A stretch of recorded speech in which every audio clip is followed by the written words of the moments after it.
Thank you for joining our session. This is on the Course Council data portal. So the first poll is who has opened or used the data portal in their role as an OCR? Yes. Yep. Or know what it is? Yep. You've kind of looked at it? Okay, good. So we're going to run through what the data portal is and get some, give you a sneak peek on some of the things that are coming in the data portal a little bit later on. But if you could, as part of our presentation, we'd like to have you share some of the ways that it's been helpful for you and get some feedback on what you'd like to see in the data portal. So be thinking of that. We do have a few of the designers with us, and we'll recognize a couple of our designers here today and some familiar faces. They also have access to the data portal and can help with interpreting some of the data and getting a feel for what the data is telling you. Quick introduction, I'm Joshua Holt. I work on a course improvement team in the home office here as one of the researchers, and enjoy my time here working on the data portal. This is Aaron Ball. Yeah, I'm Aaron Ball, also work on the course improvement team, and then work more within that team surrounding data, analytics, and reporting. So, all right. So here's the URL that if you haven't been to the data portal, you need to start at this page. This is a good place to start. It's got information about what the data portal is, who has access to it, the types of data that are available, some policies or things to consider when you're using the data portal and ways to use it. A couple of things we wanted to highlight here is, first of all, how does the data portal help course councils? Well, one of the roles in the online handbook, who's here familiar with the online handbook? Let's take another poll. Okay, that's good. Most hands went up. In the online handbook, it states one responsibility of course councils is to review course data and consider opportunities to improve the course. So one of the ways we're trying to help enable course councils to do that role, that stewardship of theirs, is to provide data about the course through this data portal. The data portal isn't exhaustive of all data that's available to you. We're making available as much data as we can currently. But you have access to data about your course that's in the LMS.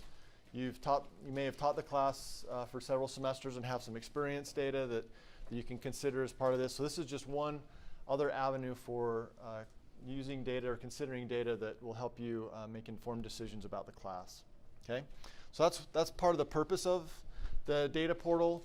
Types of data that's available are final end of course evaluations that students fill out. There's some select data from those evaluations that are available in the data portal. The grade data, the final grade data that's been submitted on that course. And then also some demographic data about the students and some enrollment data that about the enrollments in the class, how that's changed over time.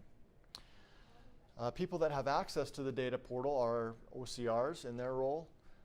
The designers also have access to the data portal, and then the course leads here on campus have access to the data portal with a few select administrators that help with the course improvement efforts. So all the data that's available in the data portal is available to all of the course council members to see and be able to compare notes. So. Okay, so on this page as well, the button you click on is right here to get to the data portal. It's a blue button. It kind of looks like a heading, but if you click on it, it'll take you to where the data portal is. You'll be asked to log in with your BYU-Idaho credentials and then select a course. Once you've selected your course, you'll come to this page, which we call the landing page for your course. It gives you contact information and names of people on your course council. These are the people that have access to this data and that you coordinate with on your course. It has some select indicators from the metrics that are on the other pages on the report that we'll get into here in a minute. But just wanted something to give you a flavor, a taste of what's happening in the course. Here's some key metrics. And then the real meat of the data portal is found in this section on the bottom here, the detailed reports. And right now there's 3 detailed reports that I mentioned earlier, the final grades, the end of course and the enrollment demographic. The most current data is on the right-hand side of that, and we're highlighting it with a gray column. If you want to go back in time and see what data was like multiple semesters ago, you can click on a previous semester's data, and then you can kind of compare and look at how the course has changed, what the numbers were previously, and sometimes that can give some insights into what's happening with the class. Okay, so if you click on one of these down here, these are kind of some snapshots of the details that are available, and I'll turn some time here to Aaron to talk about some metrics that are available on those pages. So. I believe most of the hands went up that indicated that you have accessed the data portal before. So hopefully I'm going to be a little bit brief because this may be a review for many of you. So we're going to pretend that we're clicking in on one of these subreports. So we'll first kind of walk through the final grades, then the end of course, and then the enrollment and demographic detail pages. So this is some information kind of by way of highlight or overview about what you'll find in the final grades information detail report. Some of the example metrics of what you'll see here include a distribution of final grades. So this is kind of an example of that. Average final grade on a GPA-like scale, so a 0 to a 4.0, with a 4.0 being an A, a 2.0 being a C. And then a pass rate, so what percentage of students scored a final grade in the class of a C- or better. So that's a percentage.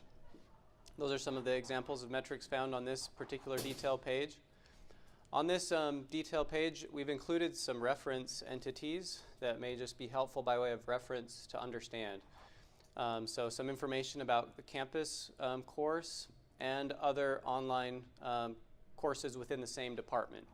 So for example, on the final grade distribution, you see both the distribution of grades in the online sections and then that distribution of grades for the same course that's offered on campus. Then for the online department courses, down here where we're showing this average final grade metric, you'll see the 3 columns. So this is for campus, this is for the online offered course, and then for other online courses within that same department, then this would be kind of an average for those courses. So again, this is included just by way of reference, just to kind of place that course and kind of where it fits. So that day students are students that are taking it not online. Like some of our students are on campus and they're regular students, and they're taking an online course, but that's not including them. Correct. So let me maybe explain and just to make sure that I'm addressing your question. So campus here indicates campus students in campus courses, and then online here would be, you could have campus students that are enrolled in the online course, but they're taking the online course. So the blue is online sections, the online course. The dark gray black is campus. Now that's important to note, and I'm glad that she brought it up, because we also provide some student type breakouts that do, for the online course, break out the performance based on student type, if they are an online degree seeking student or if they are a campus student enrolled in the online section or course. So that's shown like right here. So within the online course, how are the day students doing in the online course? How are the online students doing in the online course? So you get to you see kind of both of those here. So that's kind of just an overview of types of information that's included here. On the course evaluation page, information that's here kind of can help you understand or address a question like what's the student perception of the course, or what's their feedback of the course. Some example metrics here are listed over here, like a course rating, course satisfaction. All of this data comes from the end of course evaluation that students complete at the end of the class. What's the difference between rating and satisfaction? So course rating is a 1 to 7 scale. The course satisfaction, okay. So that's what course rating is. It's overall, how would you rate your experience in this course? Course satisfaction is compared to other courses that you've taken, how would you rate your overall satisfaction? They tend to be pretty highly correlated. Satisfaction is a little bit more just kind of compared to other classes. They're worded a little bit differently. And the scale is a little bit different. You kind of have the Lake Wobegon effect sometimes, where generally all students think that, you know, every course is a little bit better than every other course that they've taken, which, you know, can't be true. But so reference entities, again, we provide some reference entities here. We are not able to provide student type breakouts with this data because the data that comes is anonymous. So we are not able to break it out by student type at this time. So this is kind of a high level summary of some information that's available here. And then the third detail page that's currently available is surrounding enrollment and demographic information. Hopefully it helps to answer some questions like, you know, who are the students that are in this class? Who am I teaching? Who am I designing for? Those types of questions. Some of the examples here would be like total enrollment, other enrollment related metrics like withdrawal rates or repeat rates. There's also student demographic data like average age and age distribution. So this is an age distribution, kind of clearly showing there's a different population of students enrolled in the campus version of the course versus the online version of the course. We do also then show all of the reference entities and the student type breakouts with this data. Some other types of demographic type of data that's included are common majors by students enrolled in the class, as well as some geographic information, countries and US states. That's just kind of like a highlight. There's a number of other things available in this sub-report as well. Go ahead. Sorry, I forgot a question. We like them. So when it's countries, is that the country that they live in or the country they came from? This is the country that they have on file with the university as their country of residence for online degree-seeking students. If they're a campus student enrolled in the online class, then they're going to show up as Rexburg. Even if they're from Ecuador? Even if they're from Ecuador or Colorado, if they're a campus student and then we tag them as Rexburg. Yep. Another question here. When does this demographic and enrollment information become available? Like, for example, if I wanted to see what my fall enrollment looks like, is it already on there before the semester starts, or is it kind of after the semester starts? Yeah. I believe that you can go into if it's that current semester, you can see that current semester, but it won't show some things like end of course evaluation. You're not going to see it because it won't have happened, right? This demographic. But yeah, the demographics should be there for a current semester. Or for a future. Future semesters probably I don't think not. that we include it for the future semesters, yeah.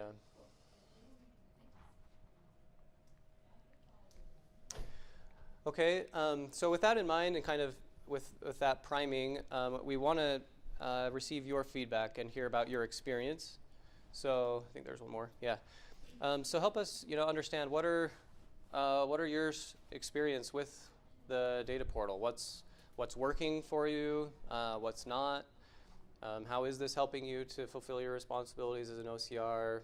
How are we falling short in enabling you to do that? Anything along those lines? We'd love to hear your experience. I'm a TGL as well as an OCR, and I've been involved in this for about 4 years. And I have a major question that I'm asking myself fundamentally. What defines an excellent teacher?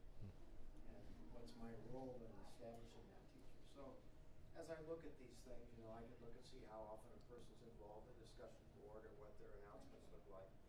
But I've looked at course ratings. I've looked at GPAs for the courses. I've looked at, I've told recently that if you teach the first section, you'll probably have the better students, the more eager ones.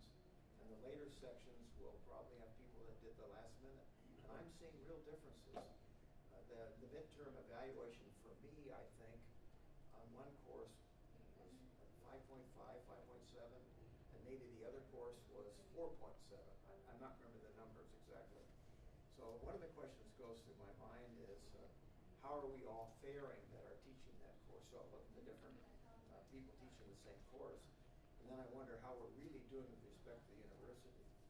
And again, the GPA issue, I'm throwing a bunch at you. One of the issues that the student doesn't withdraw, they seem to be carried throughout the data. So if I look at the GPA and standard deviation as the semester goes on or ends, I'm not sure I'm getting a good comparison. So, how much is what we're doing affecting the GPA? How is it affecting the satisfaction with the course? How is it affecting satisfaction with the instructor? And I've tried to look into this, but I haven't really feel I've got a good grasp. And then one other thing I'd like to know, I had one instructor last week said he spent 20 hours, another one 15, another one 9. And then some of the students said, they're giving the same kind of measurements. Last week was a very tough week. And, I think it's a wonderful course, but, how do I make these judgments? And I have a lot of other questions that I've written down, but respond to those that Yeah. So a couple of comments that I'll make. So the tool that we're kind of discussing, and those that have access to it, this is a tool that's specifically designed for the course councils, so for OCRs, for course leads, and for the course council designers. That is the target audience for this particular tool, and we know that there's different needs for like teaching group leaders that this doesn't address, but that's just kind of one thing to I wanted to just make sure that was clear. This does aggregate information across all sections of the course, so it's all brought together, and I'm not sure that I'm going to really be able to address everything that you've mentioned, particularly anything kind of related to the TGL side, but at least from an OCR side, we hope that what is here can help in assessing kind of curriculum, understanding performance of students, those types of things. But we know that we may be falling short in some areas, and so we hope that you will keep us honest and help to refine this as we go forward. One other kind of comment, and then we'll get some other questions or experiences. There are on these pages, I'm just coming back here, on each of these pages you'll see these send us feedback links, and we do invite you and encourage you to use those. So if you find that you're unable to do something, this is great, but if it was just tweaked a little bit, it would be a lot more helpful, or whatever feedback that you have, or even questions about using the data portal, we invite you to use that send us feedback. You did make a mention about how some things might get lost or carried forward in the data. So also pay attention and use these notes. These are links to additional pages that further define the metrics for what you're seeing. And so like when we provide information about final grades, that information, or like pass rate percentages, we are taking out people that have withdrawn from the class, so that what you're seeing here are people who stuck it out. Then what percentage of those people are passing, that type of a thing. So there are some things like that when you get into the notes will help you to make sure that you're using the data the way that you think you are. And if you're unable to, we would love to hear about that and take advantage of that. Send us feedback link. Age, geographics, and nature are 3 other things I'm looking at. Healthcare people don't do very well in this course. I've got Ghana, Ecuador, New Zealand right now, and it's just very interesting trying to understand how we're best serving these students and how what their abilities are, and what their profession is. Yeah. It's a wonderful. Had another hand, kind of a second row here. I think we're just going to be clarifying a little bit. I know that in the on-campus versus the online courses, that we have students online who participate the first week but never drop. So they essentially stick it out to the end. Mm-hmm. And the percentage of that happening online is higher. And so than when compared to on campus. And so it's almost like we want to be able to pull that out because it's skewing the data for the online classes low. So I don't know if there's a way to have that as an option to like, because I know that like our course lead did it by hand themselves and pulled out those students and saw what the results were, and they closed the gap dramatically. Well, I shouldn't say dramatic. It closed the gap a bit between the two courses. So Just by removing the students. Like I know currently Yeah. I have 2 students that in my current course that I have reached out to numerous times. I have tried calling, I mean, I've done everything I can, and they just don't drop. yeah. They don't turn anything in. They never show up, but they don't drop.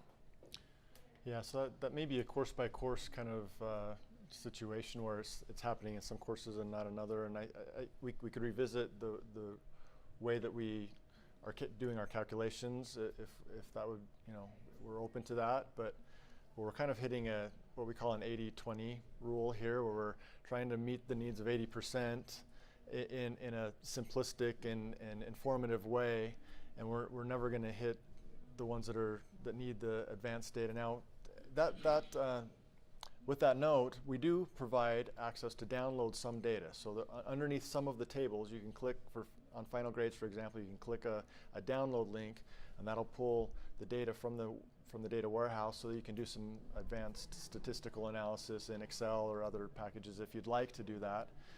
And we're hoping that would be a way that you could pull out like the zeros. Yeah. So we're trying to accommodate some of that as much as we can as well. But we're. Yeah, I can appreciate the situation here. So okay, all right. Another hand. Sorry, just a quick question. So the midterm semester evaluations, are those counted in this, or how do you, or is this just the end?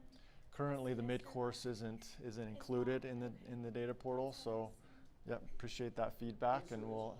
Is not. The midterm is not. Is not. Currently. Yep. That's meant primarily for feedback to you instructors from your students. Yeah, I'm okay with it. I just wanted to, that's what I assumed. I just wanted to double check. That. Sure.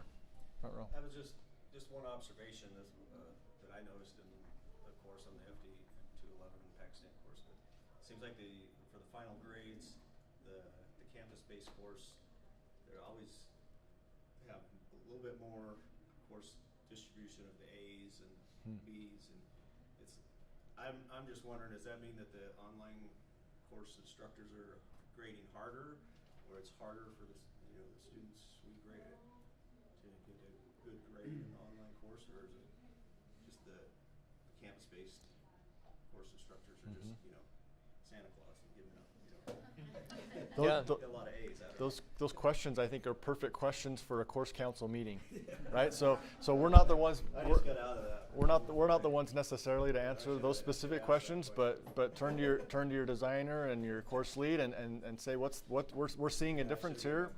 What do we, how do we want to interpret that, or what do we want to do now? Course, an online course has different demographics than a campus course, right? And we have some demographic data that's available here. So there's things to consider that aren't, the distribution of the students aren't equal in the types of sections that you're dealing with. So we almost expect there to be some types of differences. And if it was the exact same, you'd almost be concerned about that as well. So, there's a lot of things to work through.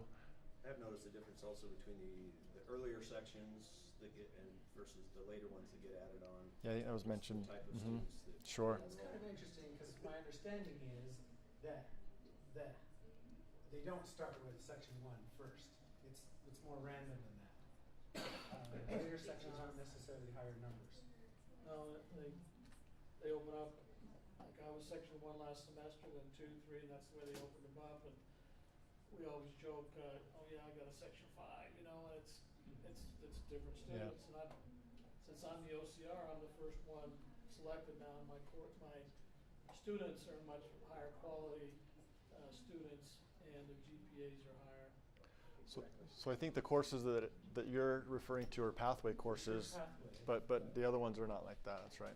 Yeah, I mean, it's because some of the later ones get added on just right before the semester based on demand. Yeah. We got a comment here, and then a comment here, and then we're going to move on to some other things in the presentation. I teach a block course. Does that affect how the data is presented? Like is first and second block That's a great separated question. out, or Good they question. combined? Yeah, if he'll go back to the landing page here, but as you click on which semester you're looking at, there's two different rows. There's if it says block to it, next to it, so that the blocks classes are separate from the full semester classes as far as data. Tease out Yeah, the first block versus some of the differences there. Mm-hmm. so I have double the numbers to look at. To look, yeah. Yeah, this particular page has kind of been modified a little bit to hide what course it is. But yeah, so it does split it out here, and then if there are blocks, you'll see two lines up here, one for the block and one for the full semester version of the course.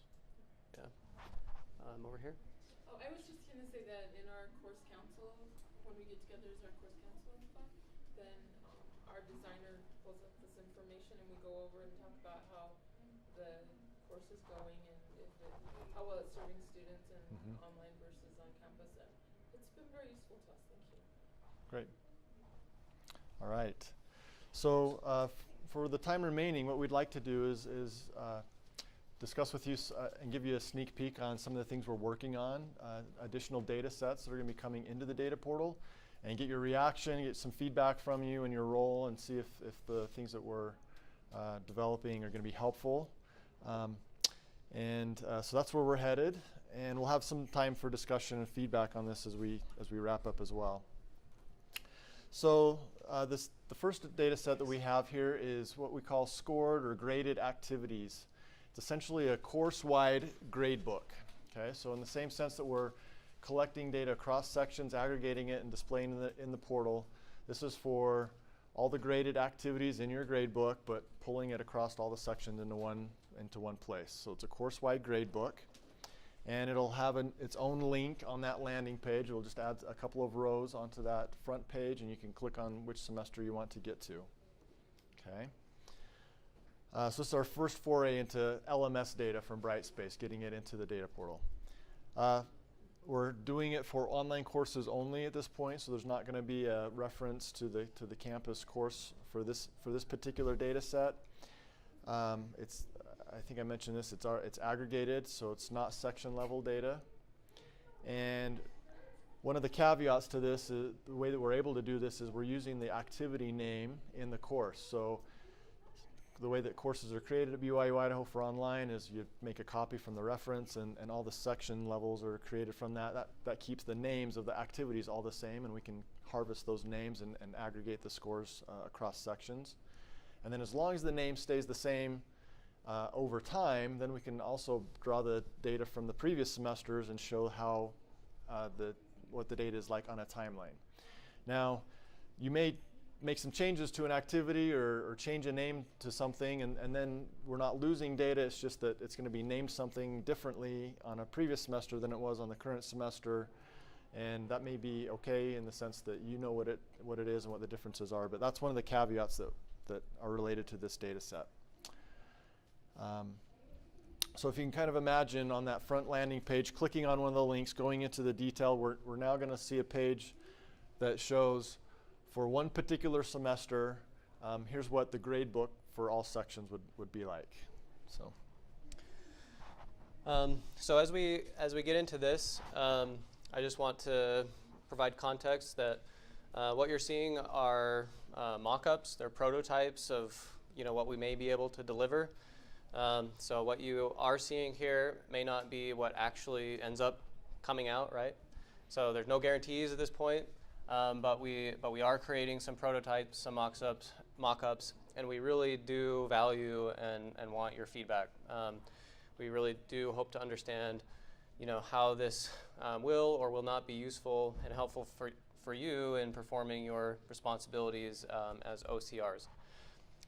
So this particular page, as you look at it, it's basically like your grade book for all sections of a course, of the online course, rolled up into one. Each row represents a unique grade item and or category. So depending on how your grade book is set up, if you have a category for exams. You know, this might be listed as an exam, or you might have, you know, week 1, week 2, week 3. Just depends on how your course gradebook is set up.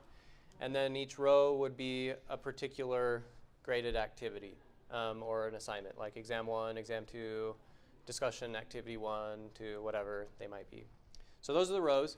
And then if you're in the back, you may not be able to see what these different columns are. But we start out with the name of the graded activity, how many grades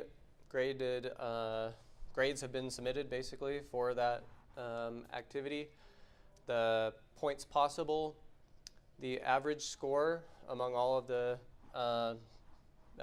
submissions for that particular thing or the whatever was graded, the pass rate or the percent of the student scores that were 70% or greater.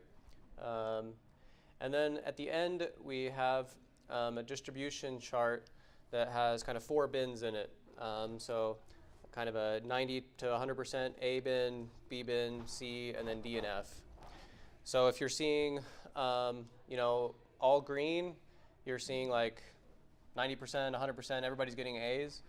If you're seeing a lot of red, then you're seeing a lot of people in the DF range. So it helps to kind of give you an idea of what the distribution of scores look like for that activity.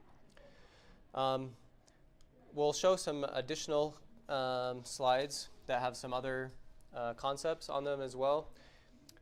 But imagine that if you wanted to find more detailed information about a particular activity, you could click on that, and then it would bring up more information specific to that grade item. Maybe it's exam 1 or exam 2. This would be kind of an intermediate page that would first let you see kind of everything, and then if you want to go and drill into specific things, you could. So maybe I'll stop here before we kind of drill into what something might look like if you clicked on one of these. What are your thoughts, feedback, or reactions to this particular page? How useful it may or may not be, what works, what could be improved, any suggestions or ideas? Maybe right here and then up back. Are you able to tease out individual assignments by instructor or by section? Because I think it would be interesting to be able to see like how different instructors grade a particular assignment. Because I know some of the instructors in my course, like they tend to almost do pass-fail on a lot of the things, while other instructors. And so I think that would be helpful in order to kind of normalize grading and make it more consistent across the course. I think that's a great use case. I appreciate you sharing that. So it's not represented here, but foreseeably it could be included. But thanks for that feedback. Having been involved in some course design and assessment, it seems to me that if we had percentages of the final exam counts this many percent, the team work becomes this percent, discussion board this percent, homework this percent, so that there were a kind of a model of what was the standard course in terms of these different kinds of activities, and then to see the influence of the actual course on those percentages. In other words, you could say 20% is the final grade, 10% is the midterm, homework counts 15%, and I could go on and on, you know, papers, projects, teamwork, whatever.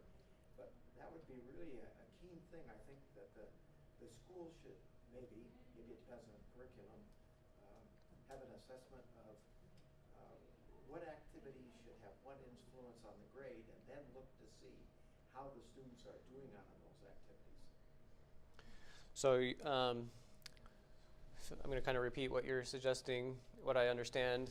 So right now we're showing points, but something that might be more useful is if you could see, okay, what is this category worth, and maybe which things in this category contribute the most to that category and the overall grade. If you're considering pondering being all the weekly quizzes, what percentage should that be of the final grade? 60%, you know, grab that number.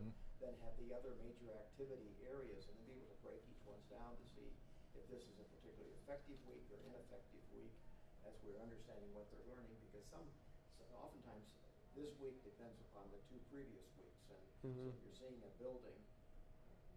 This is a fascinating thing to consider. The data we can then make, I think, informed decisions. Thank you for Sure. providing that. Yeah, Yep. this is kind of limited right now, at least just showing points, No, I but understand yep. exactly what you're doing. It's great. Yep. Thank you. Comment over here. So just a quick example of how this is useful. Thank you for letting me test this out with you one day. But there was a course I was working on, and a lot of the student feedback centered around the idea that the instructions were unclear. So as a designer, I went in and looked to see what was unclear, right? How can I help fix this problem? Well, the assignment pages, almost every page in the course had a purpose statement at the top, information and what students needed to do in the middle, right? The instructions, and at the bottom had a bulleted list of this is what you do and this is what you turn in. So what in the world is not clear, right?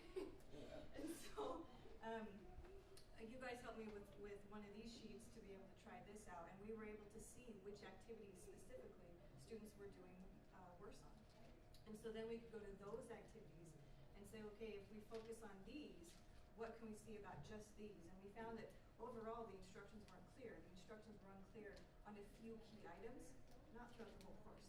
And so we were able to combine the student feedback from the end of course survey to find trends, and then use this to help us zero in on how to fix the problem. Cool.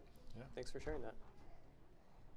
Will this be Yep. tied to the course outcomes at some point, like for specific grade items are connected with a certain course outcome? Yeah, I think that's a great question and insight. So this current mock-up doesn't include that. It's potentially that we could, roll that out. So that's something we'll have to see if it can be released with this or sometime in the future. We'd like to include that. So I'd appreciate the feedback. Right now I can't really tell you anything more than that, but I think that would be, I understand that would be very useful to include that. We can come back to this if you have other feedback, but let's move on so you can see some of the additional stuff, and then just if we come back to here with some comments, that's fine. So now we're going to assume that you clicked in on one of these items. Maybe it was an exam, whatever it was, and you wanted to drill in a little bit more. So what is it that you'd see? So I'm going to have you imagine that what you're seeing is, it's a longer page than this. So this is kind of the top part, and then it scrolls, and I'll show you a couple other slides and kind of imagine that they're just farther down the screen. So I guess for this one, it looks like we've clicked in on an argumentative synthesis essay. So for that particular essay, we're seeing a distribution of scores. You'll notice that this is modeled pretty closely after the final grades detail page. So a distribution of scores. We show an average score and a pass rate greater than or equal to 70%. And then some student type breakouts. How did the day students do? How did the online students do? Some other stratifications. So percent greater than or equal to A minus, greater than or equal to B minus. Potentially including, what percentage of these were graded by the instructor as opposed to like Brightspace or a TA or something like that. I'm going to kind of continue on, but we can come back to any of these. So this is kind of the top part of like this detail page. Again, no guarantee that any of these are what we end up with, but it's an idea, it's a concept. So the next one,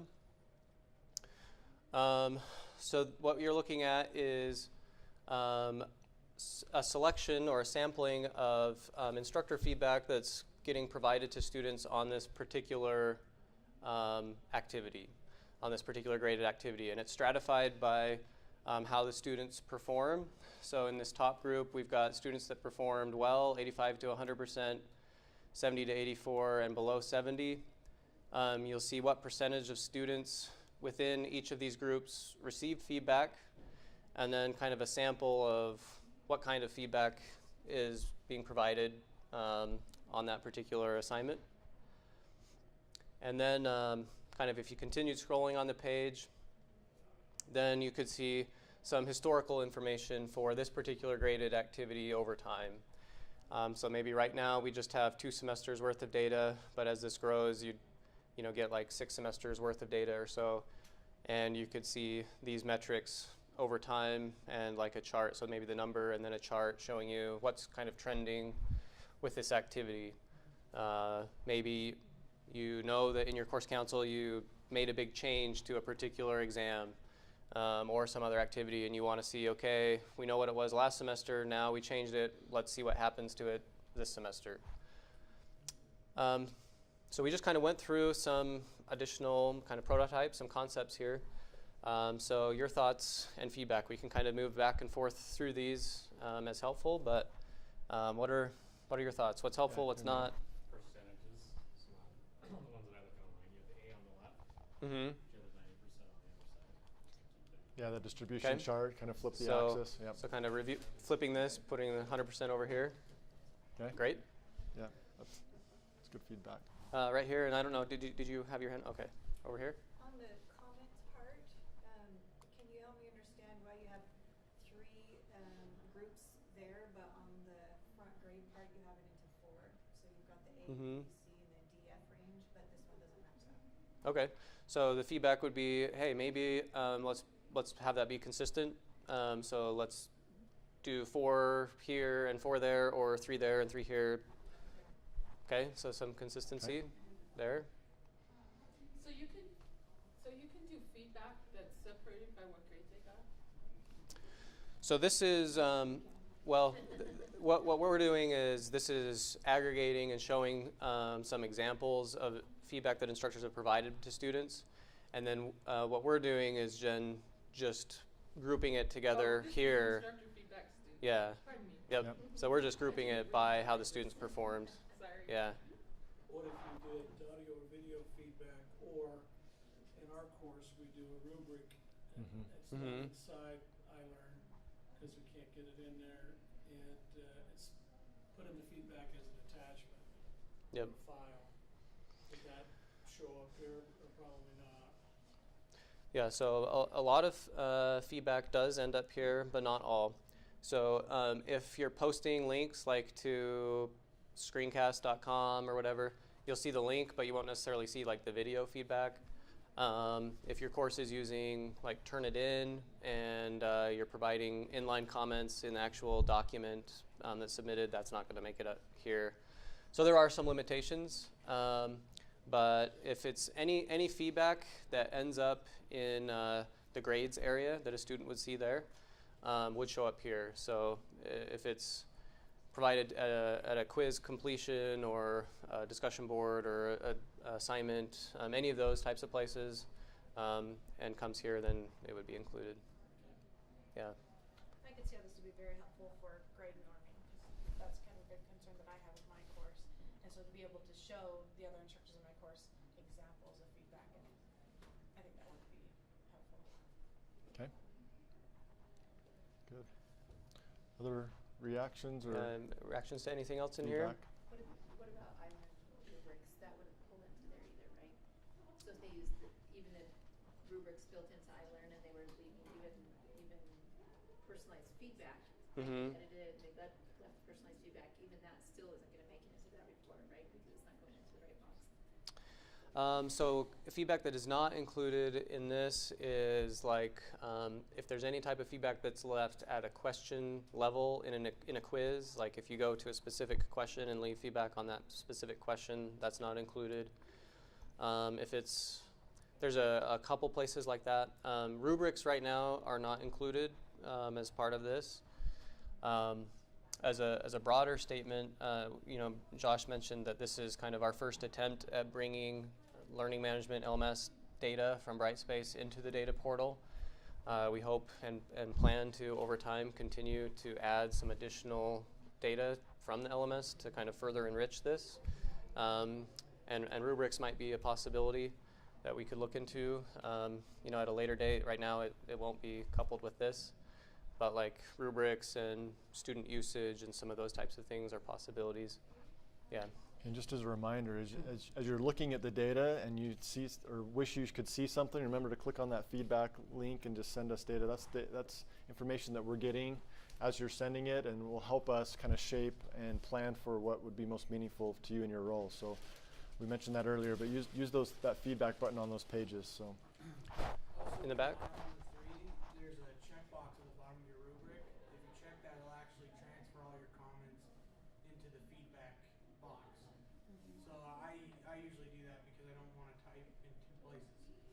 So if you click that box, it should show up here, right? Anything that ends up in the grades, where in the grade book or grades where a student would go, it'll come through. A number of these things, you can kind of explode and see it by instructor. What you don't get is the instructor's name as an OCR. So you'll see instructor A, B, C, D, E, F, or whatever. But if you're seeing anomalies, if you're seeing an instructor that's getting all A's or all F's or something different from everyone else in the group teaching that course, as an OCR, I think you'd be able to, you could find that out, who that is, probably through your OCRM, who that individual instructor is. But you could also, there are a couple ways to handle that, I guess, what I'm talking about. You could, talk to the TGL and say there's an instructor, I'm not sure which it is, but, might be doing things out of line. But even before going to the TGL, I think there's a lot in your role as OCR, when you talk about norming and stuff, that you can help the group. You may not be able to know which instructor it is, but you can say, next semester at a meeting or something, I just want to make sure we're all on the same page on how to grade these particular assignments. And then if you see that problem persist, that might be a time to get a TGL involved or something. Yeah, there's another comment in our other session about kind of celebrating or sharing good examples of things that you're seeing that are good here too, and that may be another way that you see something that you want to share with your instructors, and here's some good examples of feedback or ways that that others have been using the information in the course. So anyway, yeah, here. I don't know if I'm supposed to do this, but so instructors wanted to know their feedback, like what their distribution is. So I went online and it just says instructor, like you can drill into the instructor, but it tells the section. So and then I just went to the campus section, so no section 12, section 12. Is that not? So they don't align. Okay. Yep. Yeah. I mean, there's going to be some obvious, so the data portal is available for all BYU-Idaho courses, matriculate courses. That's maybe something to note. If anybody's here that is in a course council for pathway courses, like pre-matriculation courses, we don't currently have the data portal supporting those courses. But for all others, it should be working, regardless if it's just one section being offered or 20. So yeah, if it's only one section and you're the OCR, well, there's no secret about who the instructor is, right? But yeah, the others, it's just randomized section numbers. Yeah. I think. Let's take one more comment. We are about out of time. I think we're about out of time. So. Please, as you continue to use the data portal, we do rely on your feedback. We're only as successful as you are in being able to use this to perform your functions. So if you're finding things that are working, great, let us know. If you're finding things that aren't, or you have other needs, send us the feedback. That's invaluable to us in doing our work. Just a quick request. Do you know is there a plan to have C metrics involved in the data portal? Yes. Yep. I'm getting tired of my screenshots, frankly. Yeah. It'd be really great if it was there. So the comment is in reference to C metrics. If you don't know what that is, the end of course evaluation data that's included in the data portal right now, it's not all of the end of course evaluation data. It's like a sampling. There's kind of 6 or so key metrics that are included. But there's a number of other metrics, some specific to the course that are referred to as the C metrics. And yes, we do have a project that's working on getting that data eventually so that we can have it here. So it's on the radar. I can't give you a timeline, but we're working on it. Yeah. Thank you, everyone, for coming to our session. Thanks. Appreciate it.